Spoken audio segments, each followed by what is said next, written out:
ready for shipment is the next area of concern for you. It's important that you set your parking brake and chock your wheels before loading or unloading to prevent the vehicle from moving.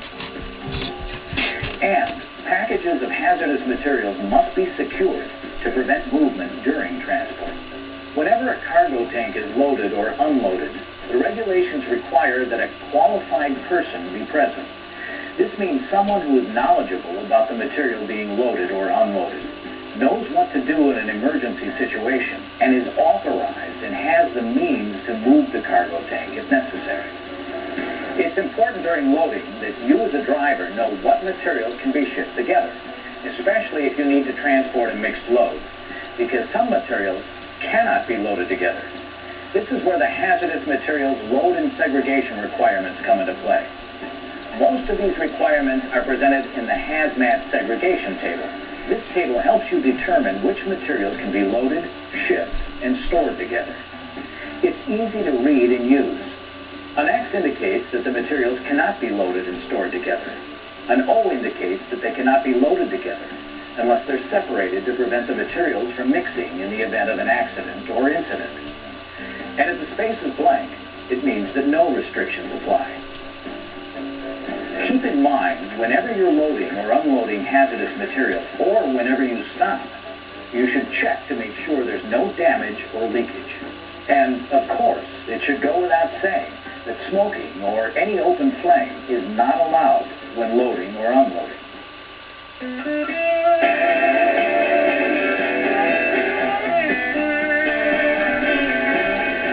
The most important part of transporting hazardous materials is getting the shipment safely to its destination. We all know that vehicle inspections are critical. In addition to inspecting your tires during your pre-trip, inspect them every 2 hours or 100 miles while en route. And don't forget your post-trip inspection either. When checking your tires, also take the time to make sure all your placards are in place and in good condition.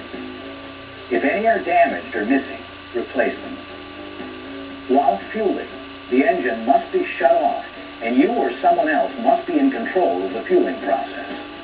Do not park on or within 5 feet of a road, unless you must stop for brief periods and other parking is not available. If you're transporting 1.1, 1.2, or 1.3 explosives, you must not park on or within 5 feet of a road. Do not park within 300 feet of an open fire, a bridge, tunnel, or a dwelling, or any place where people gather. And do not drive near an open fire unless you can safely pass without stopping. Do not smoke on or within 25 feet of your vehicle if you're transporting explosives, oxidizers, flammable materials, or an empty tank vehicle that contains flammables. Unless there are no practical alternatives, follow marked hazmat routes, which are located away from heavily populated areas, tunnels, narrow streets, and alleys.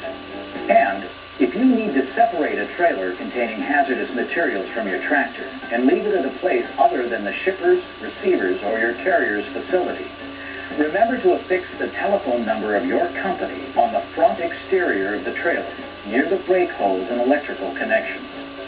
Another option is to attach a label, tag, or sign with the telephone number in the same location, or place the shipping papers and emergency response information in an easily accessible location on the trailer. This requirement is waived if the trailer is marked with an ID number on an orange panel, a placard, or a white square on-point configuration for every hazardous material it contains. It is crucial that you know the specific requirements for the materials you transport. If you're uncertain what these are, talk with your supervisor before heading out. There's no excuse for not knowing the law and your company policies. When you're hauling hazardous materials, it's extremely important that you know what to do if you have an accident or incident. A hazmat incident is defined as any unintentional release of a hazardous material from its package. If this occurs, it's your job to know your company policy, follow it, and within that policy be as helpful as possible to emergency responders. This includes helping keep people away from the scene and immediately notifying your company. Accident and incident reports need to be made promptly So it's your job to contact your carrier in either situation. And one final point.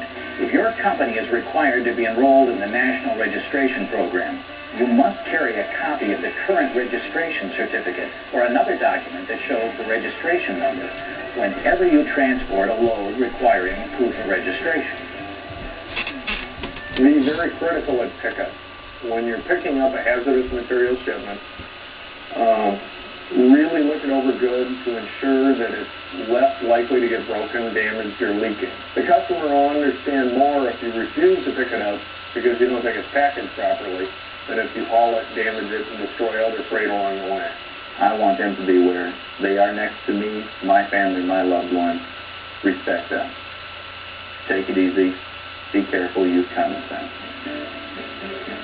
Your part in the safe transport of hazardous materials cannot be overemphasized. You need to know what you're hauling.